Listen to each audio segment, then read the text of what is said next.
ஓம் சாந்தி. இன்று பிரம்ம பாபாவுடைய அவ்யக்த தினம். 18/1/2025 காலை முரளி பாப்தாதா மதுபன். பிதாஸ்ரீ அவர்களுடைய புண்ணிய நினைவு தினத்தில் காலை வகுப்பில் கூறுவதற்கான பாப்தாதாவினுடைய இனிமையான விலைமதிப்பற்ற மகா வாக்கியம். ஓம் சாந்தி. ஆன்மீக தந்தை இப்பொழுது குழந்தைகளாகிய உங்களுடன் உரையாடல் செய்து கொண்டிருக்கின்றார். படிப்பினை கொடுத்து கொண்டிருக்கின்றார். படிப்பினை கொடுப்பது ஆசிரியரின் வேலை மற்றும் இலக்கை கூறுவது குருவின் வேலை. முக்தி ஜீவன் முக்தியே இலக்காகும். முக்திக்காக நினைவு யாத்திரை மிகவும் அவசியமானது மற்றும் ஜீவன் முக்திக்காக படிப்பின் ஆதி மத்தியமம் அந்திமத்தை அறிந்து கொள்ள வேண்டியது அவசியமாகும். இப்பொழுது 84 பிறவிகளின் சக்கரம் நிறைவுற்றது. இப்பொழுது வீட்டிற்கு திரும்பிச் செல்ல வேண்டும். தன்னுடன் இப்படியெல்லாம் உரையாடுவதன் மூலம் மிகுந்த மகிழ்ச்சி ஏற்படும் மற்றும் பிறகு பிறருக்கும் மகிழ்ச்சியை ஏற்படுத்துவீர்கள். வழியை சொல்வதற்கான தமோ பிரதானத்திலிருந்து சதோ பிரதானமாக்குவதற்கான கருணையை பிறர் மீதும் காட்ட வேண்டும். குழந்தைகளாகிய உங்களுக்கு புண்ணியம் மற்றும் பாவத்தின் ஆழ்ந்த நிலையை பற்றி பாபா புரிய வைத்துட்டு இருக்காங்க. புண்ணியம் எது மற்றும் பாவம் எது? தந்தையை நினைவு செய்வது மற்றும் பிறருக்கு நினைவை ஏற்படுத்துவது, இது அனைத்தையும் விட பெரிய புண்ணியம் ஆகும். சென்டர் திறப்பது, உடல் மனம் பணத்தை பிறருடைய சேவையில் ஈடுபடுத்துவது, இது புண்ணியமாகும். தீய சகவாசத்தில் வந்து வீணான சிந்தனை பரச்சிந்தனையில் தன்னுடைய நேரத்தை வீணாக்குவது, இது பாவமாகும். ஒருவேளை யாராவது புண்ணியம் செய்து கொண்டிருக்கும் போதே பாவம் செய்து விடுகின்றார்கள் என்றால் செய்த வருமானம் முழுவதும் அழிந்து விடுகிறது. என்னவெல்லாம் புண்ணியம் செய்திருக்கின்றார்களோ அது அனைத்தும் அழிந்து விடுகிறது. பிறகு சேமிப்பிற்கு பதிலாக ஒன்றுமில்லாமல் போய்விடுகிறது. ஞான சுரூப ஆத்ம குழந்தைகளுக்காக பாவ கர்மத்திற்கான தண்டனைகள் கூட 100 மடங்கு ஆகும். ஏனெனில் சத்குருவிற்கு நிந்தனை செய்பவர்கள் ஆகிவிடுகிறார்கள். ஆகையினால் இனிமையான குழந்தைகளே, ஒரு பொழுதும் பாவ கர்மம் செய்ய வேண்டாம். விகாரங்களிடம் அடிவாங்குவதிலிருந்து தப்பித்திருக்க வேண்டும் என்று தந்தை படிப்பினை கொடுக்கின்றார். தந்தைக்கு குழந்தைகள் மீது அன்பு உள்ளதால் கருணையும் ஏற்படுகிறது.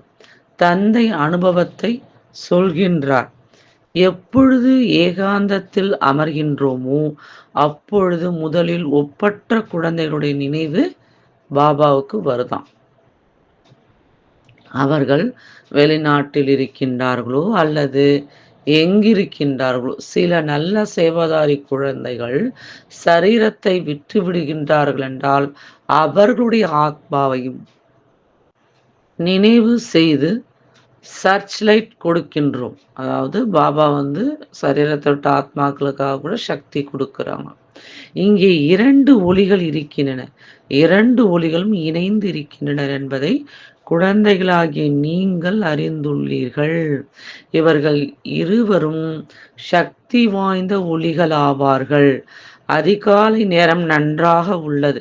ஸ்நானம் செய்துவிட்டும் ஏகாந்தத்தில் சென்று விட வேண்டும்.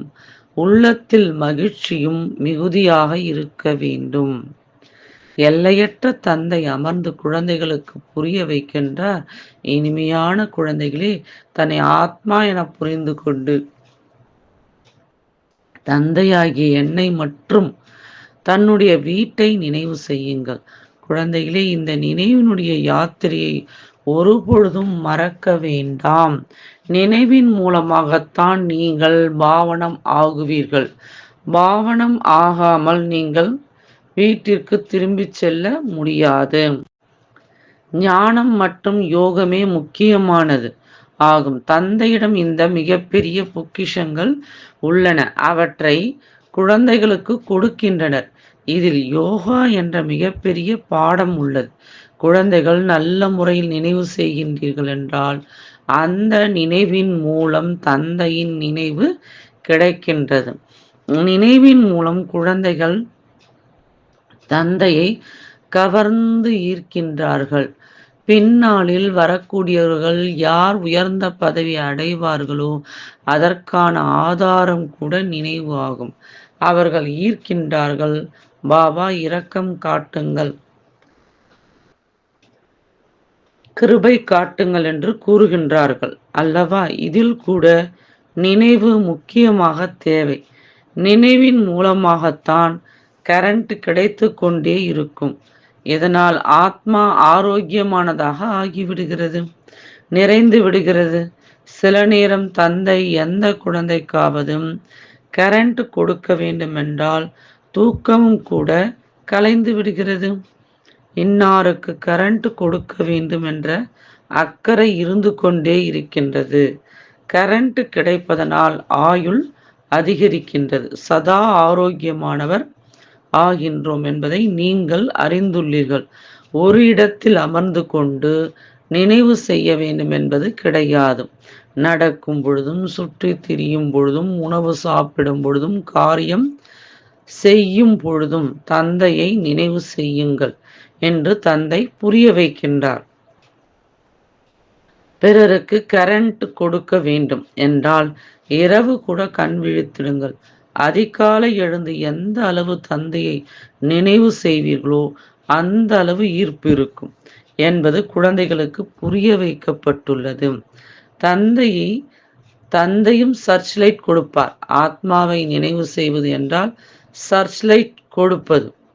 பிறகு இதை கிருபை என்றும் சொல்லலாம், ஆசிர்வாதம் என்றும் சொல்லலாம். இது அனாதியான உருவாக்கப்பட்ட நாடகமாகும் என்பதை குழந்தைகளாகிய நீங்கள் அறிந்துள்ளீர்கள்.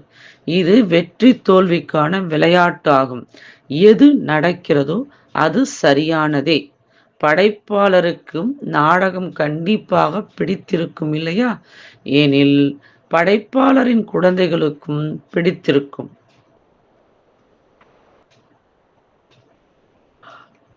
இந்த நாடகத்தில் தந்தை ஒரே ஒரு முறை குழந்தைகளுக்கு உள்ளபூர்வமாக அன்போடு சேவை செய்வதற்கு வருகின்றார். தந்தைக்கோ அனைத்து குழந்தைகளும் அன்பிற்குரியவர்கள் ஆவார்கள். சத்யுகத்தில் கூட அனைவரும் ஒருவர் மீது ஒருவர் மிகுந்த அன்பு செலுத்துவார்கள். விலங்குகளும் அன்பாக இருக்கின்றன என்பதை நீங்கள் அறிவீர்கள். அன்பில்லாமல் எந்த விலங்கும் இருக்காது. குழந்தைகளாகிய நீங்கள் இங்கே மாஸ்டர் அன்பு கடல் ஆக வேண்டும். இங்கே ஆனீர்கள் என்றால் அந்த சமஸ்காரம் அழிவற்றதாகிவிடும். கல்பத்திற்கு முன்பு போலவே அப்படியே மீண்டும் அன்பானவர் ஆக்குவதற்காக வந்திருக்கின்றேன் என்று தந்தை கூறுகின்றார். எப்பொழுதாவது யாராவது ஒரு குழந்தையின் கோபமான சப்தத்தை கேட்டால், குழந்தாய், கோபப்படுவது சரியல்ல, இதனால் நீங்களும் துக்கமடைவீர்கள், பிறரையும் கூட துக்கப்படுத்துவீர்கள் என்று தந்தை படிப்பினை கொடுக்கின்றார். தந்தை சதா காலத்திற்கும் சுகத்தை கொடுக்கக்கூடியவர். எனவே குழந்தைகளும் கூட தந்தைக்கு சமமாக ஆக வேண்டும். ஒருவர் மற்றவருக்கு ஒருபொழுதும் துக்கம் கொடுக்க கூடாது. மிக மிக அன்பானவர் ஆக வேண்டும்.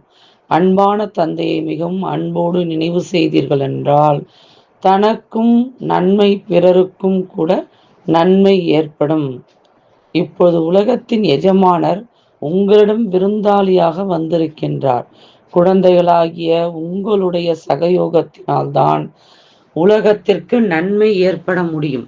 எவ்வாறு ஆன்மீக குழந்தைகளாகிய உங்களுக்கு தந்தை மிக அன்பானவராக இருக்கின்றாரோ அவ்வாறு தந்தைக்கும் கூட ஆன்மீக குழந்தைகளாகி நீங்கள் மிகவும் அன்பானவர்களாக இருக்கின்றீர்கள். ஏனெனில் நீங்கள் தான் ஸ்ரீமத் படி முழு உலகிற்கும் நன்மை செய்யக்கூடியவர்கள். ஆவீர்கள். இப்பொழுது நீங்கள் ஈஸ்வரிய பரிவாரத்தில் அமர்ந்திருக்கின்றீர்கள். தந்தை எதிரில் இருக்கின்றார். உங்களுடனேயே சாப்பிடுவேன், உங்களுடனேயே அமர்வேன். சிவபாபா இவருக்குள் வந்து, இனிமையான குழந்தைகளே, தேக சகிதம் தேகத்தின் அனைத்து சம்பந்தங்களையும் மறந்துவிட்டு என் ஒருவரை நினைவு செய்யுங்கள் என்று கூறுகின்றார் என்பதை நீங்கள் அறிந்துள்ளீர்கள். இது கடைசி பிறவியாகும். இந்த பழைய உலகம், பழைய தேகம் அழியப் போகிறது. நீங்கள் இறந்துவிட்டால் உலகமும் இறந்து விட்டதாகும் என்ற பழமொழியும் உள்ளது. முயற்சிக்காக சங்கமயுக சமயம் குறைவாகவே உள்ளது. பாபா இந்த படிப்பு எதுவரை நடக்கும் என்று குழந்தைகள் கேட்கின்றார்கள். எதுவரை தெய்வீக ராஜ்யம் ஸ்தாபனையாகுமோ அதுவரை சொல்லிக் கொண்டே இருப்பார்கள். பிறகு புது உலகத்திற்கு மாற்றலாகி விடுவீர்கள். பாபா எவ்வளவு அகங்காரமற்று குழந்தைகளாகிய உங்களுடைய சேவை செய்கின்றார். குழந்தைகளாகிய நீங்களும் கூட அந்த அளவு சேவை செய்ய வேண்டும். ஸ்ரீமத் படி நடக்க வேண்டும். எங்கேயாவது தன் வழியை காண்பித்தால் அதிர்ஷ்டம் துண்டித்துவிடும். பிராமணலாகிய நீங்கள் ஈஸ்வரிய குழந்தைகள் ஆவீர்கள். பிரம்மாவின் குழந்தைகள் சகோதரன் சகோதரி ஆவீர்கள். ஈஸ்வரனின் பேரன் பேத்திகள் ஆவீர்கள். அவரிடமிருந்து ஆஸ்தியை பெற்று கொண்டிருக்கின்றீர்கள். எந்த அளவு முயற்சி செய்வீர்களோ அந்த அளவு பதவி அடைவீர்கள். இதில் சாட்சியாக இருப்பதற்கான பயிற்சி அதிகமாக தேவை. தந்தையினுடைய முதல் கட்டளையே அசரீரி ஆகுக, ஆத்ம அபிமானி ஆகுக என்பதாகும். தன்னை ஆத்மா என புரிந்து கொண்டு தந்தையாகி என்னை நினைவு செய்யுங்கள். அப்பொழுதே என்ன அழுக்கு படிந்துள்ளதோ அது நீங்கிவிடும். உண்மையான தங்கம் ஆகிவிடுவீர்கள். பாபா, ஓ இனிமையான பாபா, நீங்கள் என்னை தன்னுடையவராக்கி அனைத்தையும் ஆஸ்தியாக கொடுத்திருக்கின்றீர்கள் என்று குழந்தைகளாகிய நீங்கள் அதிகாரப்பூர்வமாக சொல்ல முடியும். இந்த ஆஸ்தியை எவரும் பறிக்க முடியாது. இந்த அளவு குழந்தைகளாகிய உங்களுக்கு போதை இருக்க வேண்டும். நீங்கள் தான் அனைவருக்கும் முக்தி, ஜீவன் முக்திக்கான வழியை சொல்லக்கூடிய லைட் ஹவுஸ் ஆவீர்கள். எழும் பொழுதும் அமரும் பொழுதும் போகும் பொழுதும் வரும் பொழுதும் நீங்கள் லைட் ஹவுஸ் ஆகி இருங்கள். குழந்தைகளே, இப்பொழுது சமயம் மிகவும் குறைவாக உள்ளது என்று பாபா கூறுகின்றார். ஒரு நாழிகை 24 நிமிடங்கள், அரை நாழிகை 12 நிமிடங்கள், எவ்வளவு முடியுமோ ஒரு தந்தையை நினைவு செய்வதில் ஈடுபடுங்கள். மற்றும் பிறகு சார்ட்டை அதிகரித்து கொண்டே செல்லுங்கள். இனிமேலும் இனிமையான வெகு காலத்திற்கு பிறகு தேடி கண்டெடுக்கப்பட்ட அதிர்ஷ்டசாலியான மற்றும் அன்பான ஞான நட்சத்திரங்களுக்கு தாய் தந்தையான பாப்தாதாவின் உள்ளத்திலிருந்து அன்பான அன்பு நினைவுகள் மற்றும் காலை வணக்கம். ஆன்மீக குழந்தைகளுக்கு ஆன்மீக தந்தையின் நமஸ்காரம். ஆன்மீக தந்தைக்கு ஆன்மீக குழந்தைகளின் அன்பு நினைவுகளும் காலை வணக்கம் மற்றும் நமஸ்காரம். அவ்யக்த மகா வாக்கியம், நிரந்தர யோகி ஆகுக. எவ்வாறு ஒரு நொடியில் சுவிட்ச் ஆன் மற்றும் ஆஃப் செய்யப்படுகிறது, அதுபோலவே ஒரு நொடியில் சரீரத்தை ஆதாரமாக எடுத்தீர்கள் மற்றும் பிறகு ஒரு நொடியில் சரீரத்தில் இருந்து கடந்து அசரீரி ஸ்திதியில் நிலைத்து விடுங்கள். இந்த நொடி சரீரத்தில் வந்தேன், பிறகு அடுத்த நொடி அசரீரி ஆகிவிட்டேன். இந்த பயிற்சி செய்ய வேண்டும். இதையே கர்மாதீத் நிலை என்றும் சொல்லப்படுகிறது. எவ்வாறு ஒரு ஆடையை அணிவது அல்லது அணியாமல் இருப்பது அவரவர் கையில் உள்ளது. அவசியம் ஏற்பட்ட பொழுது அணியப்பட்டது, அவசியமற்ற பொழுது களையப்பட்டது, அதாவது மாற்றப்பட்டது. இது போன்ற அனுபவம் இந்த சரீரம் என்ற ஆடையை தாரணை செய்யும் பொழுது மற்றும் களையும் பொழுதும் இருக்க வேண்டும். எவ்வாறு ஒரு ஆடையை அணிந்து கொண்டு காரியம் செய்து கொண்டிருக்கின்றார்கள், காரியம் நிறைவுற்றது மற்றும் ஆடையை களைந்து விட்டார்கள் என்பது போல கர்மம் செய்யும் பொழுதும்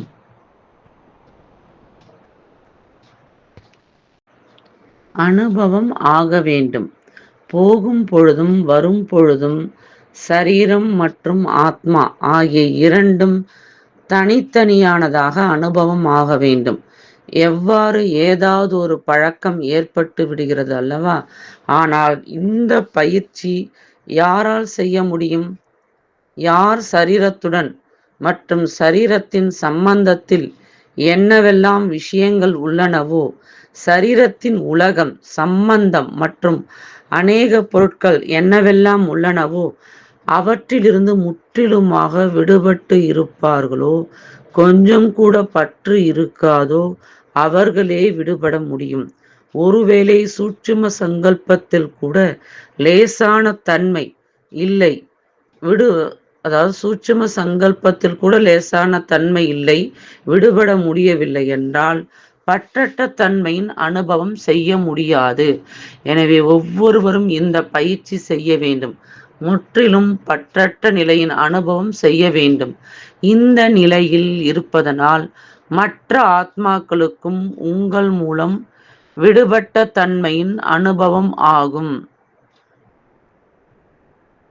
அவர்களும் அனுபவம் செய்வார்கள். எவ்வாறு யோகத்தில் அமர்ந்திருக்கும் சமயம் இந்த ட்ரில் செய்விப்பவர்கள் விடுபட்ட நிலையில் இருக்கின்றார்கள் என்று சில ஆத்மாக்களுக்கு அனுபவமாகிறது அல்லவா?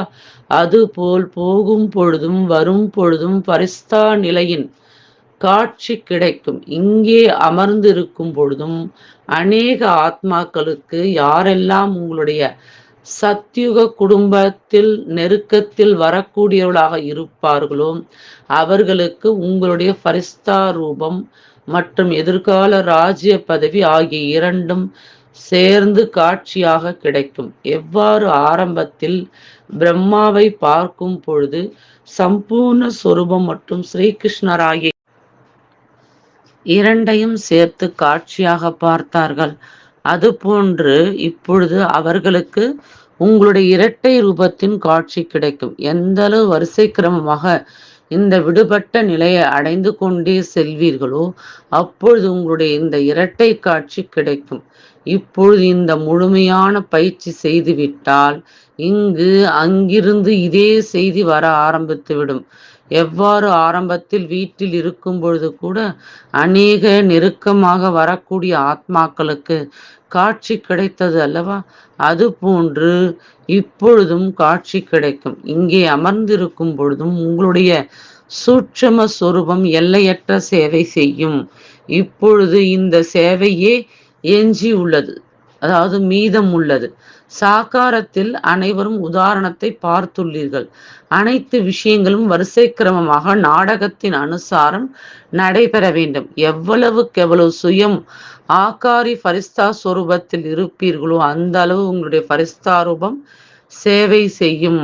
ஆத்மாவிற்கு முழு உலகத்தை சக்கரம் சுற்றுவதற்கு எவ்வளவு சமயம் ஆகிறது? ஆக இப்பொழுது உங்களுடைய சூட்சும சொரூபம் கூட சேவை செய்யும். ஆனால் யார் இந்த விடுபட்ட ஸ்திதியில் இருப்பார்களோ, சுயம் பரிஸ்தா ரூபத்தில் நிலைத்திருப்பார்களோ அவர்களுடைய சூட்சும ரூபம் சேவை செய்யும். ஆரம்பத்தில் அனைவருக்கும் சாட்சாத்காரம் ஏற்பட்டது. பரிஸ்தா ரூபத்தில் சம்பூர்ண நிலை மற்றும் புருஷார்த்தி நிலை ஆகிய இரண்டும் தனித்தனியாக காட்சி கிடைத்தது. எவ்வாறு சாகார பிரம்மா மற்றும் சம்பூர்ண பிரம்மாவினுடைய தனித்தனியான காட்சி கிடைத்ததோ அதுபோன்று ஒப்பற்ற குழந்தைகளின் காட்சியும் கிடைக்கும். குழப்பம் எப்பொழுது ஏற்படுமோ அப்பொழுது சாகார சரீரத்தின் மூலம் ஒன்றும் செய்ய முடியாது மற்றும் இந்த சேவையின் மூலமே பிரபாவம் ஏற்படும். எவ்வாறு ஆரம்பத்தில் கூட காட்சி மூலமே பிரபாவம் ஏற்பட்டது அல்லவா? மறைமுகமான அனுபவம் பிரபாவத்தை ஏற்படுத்தியது. அதே போன்று இறுதியிலும் கூட இதே சேவை நடக்கப் போகிறது. தன்னுடைய சம்பூர்ண சொரூபத்தின் காட்சி தனக்குத்தானே கிடைக்கிறதா? இப்பொழுது சக்திகளை அழைப்பது ஆரம்பமாகிவிட்டது. இப்பொழுது பரமாத்மாவை குறைவாகவே அழைக்கின்றார்கள். சக்திகளை அழைக்கும் வேகம் தீவிரத்துடன் ஆரம்பமாகிவிட்டது. எனவே அப்பேற்பட்ட பயிற்சியை இடையிடையில் செய்ய வேண்டும். இந்த பழக்கம் ஏற்படுவதனால் பிறகு மிகுந்த ஆனந்தம் அனுபவமாகும். ஒரு நொடியில் ஆத்மா சரீரத்திலிருந்து விடுபட்டு விடும், பழக்கமாகிவிடும். இப்பொழுது இந்த முயற்சியே செய்ய வேண்டும். நிகழ்கால சமயத்தில் மனன சக்தி மூலம் ஆத்மாவில் அனைத்து சக்திகளையும் நிறைப்பதற்கான அவசியம் உள்ளது. அப்பொழுதே மூழ்கியிருக்கும் நிலை இருக்கும் மற்றும் தடை விலகிவிடும். எப்பொழுது ஆன்மீக தன்மையின் பக்கம் வேகம் குறைந்து போகிறதோ அப்பொழுதே தடைகளின் அலை வருகிறது. எனவே நிகழ்கால சமயத்தில் சிவராத்திரியின் சேவைக்கு முன்னதாக தனக்குள் சக்தியை நிறைப்பதற்கான வேகம் தேவை. யோகத்திற்கான நிகழ்ச்சிகள் நடத்துகின்றீர்கள், ஆனால் யோகத்தின் மூலம் சக்திகளை அனுபவம் செய்விப்பது இப்பொழுது இத்தகைய வகுப்புகளின் அவசியம் உள்ளது. நடைமுறையில் தன்னுடைய பலத்தின் ஆதாரத்தினால்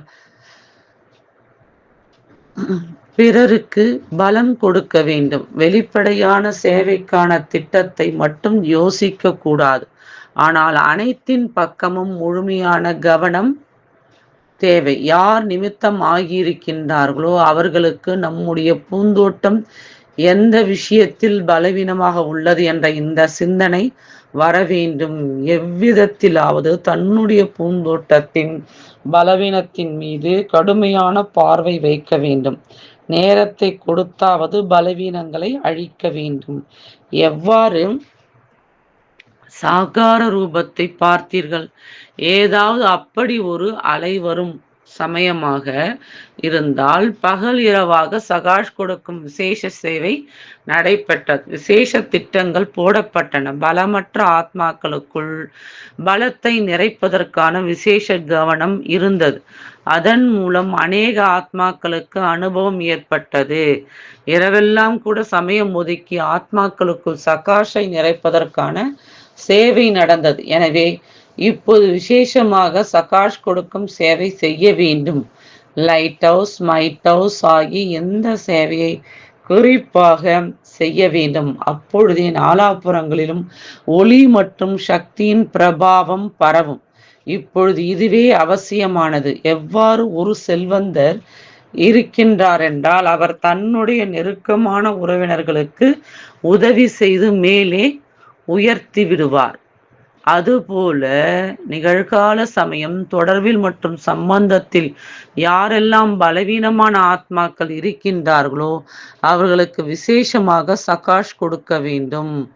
நல்லது. வரதானம். 1000 புஜங்களை கொண்ட பிரம்மா பாபாவினுடைய துணையை நிரந்தரமாக அனுபவம் செய்யக்கூடிய உண்மையான சிநேகி ஆகுக. 1000 புஜங்களை கொண்ட பிரம்மா பாபாவினுடைய துணையை நிரந்தரமாக அனுபவம் செய்யக்கூடிய உண்மையான சிநேகி ஆகுக.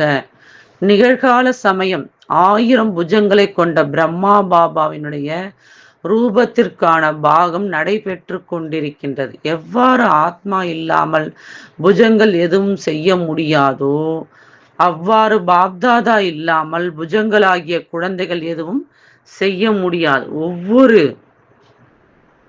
காரியத்திலும் முதலில் தந்தையினுடைய சகயோகம் இருக்கின்றது. எதுவரை ஸ்தாபனைக்கான பாகம் இருக்கின்றதோ அதுவரை பாப்தாதா குழந்தைகளின் ஒவ்வொரு சங்கல்பம் மற்றும் நொடியில் துணையாக கூடவே இருக்கின்றார்கள். ஆகையினால் ஒரு பொழுதும் பிரிவினைக்கான திரையை போட்டு பிரிந்து விடாதீர்கள். அன்பு கடலின் அலைகளில் ஆடுங்கள், புகழ் பாடுங்கள், ஆனால் காயம் அடைய வேண்டாம். தந்தையினுடைய அன்பிற்கான பிரதட்ச சுரூபம் சேவையில் சிநேகி ஆகுங்கள். ஸ்லோகன். அசரீரி ஸ்திதியினுடைய அனுபவம் அல்லது பயிற்சி தான் நம்பர் முன்னால் வருவதற்கான ஆதாரமாகும். ஸ்லோகன். அசரீரி ஸ்திதியினுடைய அனுபவம் அல்லது பயிற்சி தான் நம்பர் முன்னால் வருவதற்கான ஆதாரமாகும். தன்னுடைய சக்திசாலியான மனதின் மூலம் சகாஷ் கொடுக்கும் சேவை செய்யுங்கள். அதாவது ஜனவரி மாதத்திற்கான இஷாரா. ஒவ்வொரு நேரம் ஒவ்வொரு ஆத்மாவிற்காகவும் மனதில் தானாகவே சுப பாவனை மற்றும் சுப விருப்பம் நிறைந்த சுத்தமான அதிர்வலைகளை கொண்டிருப்பவராக தனக்கும் மற்றும் பிறருக்கும் அனுபவமாக வேண்டும். மனதிலிருந்து ஒவ்வொரு நேரமும் சர்வ ஆத்மாக்களுக்காகவும் ஆசீர்வாதங்கள் வெளிப்பட்டு கொண்டே இருக்க வேண்டும். மனதால் சதா இந்த சேவையில் பிஸியாக இருங்கள். எவ்வாறு பேச்சினுடைய சேவையில் பிஸியாக இருப்பதற்கான அனுபவி ஆகியுள்ளீர்கள்? ஒருவேளை சேவை கிடைக்கவில்லை என்றால் தன்னை காலியாக அனுபவம் செய்கின்றீர்கள். அவ்வாறு ஒவ்வொரு நேரமும் வார்த்தையின் கூடவே மனதின் சேவை தானாகவே நடந்து கொண்டிருக்க வேண்டும். அச்சா. ஓம் சாந்தி.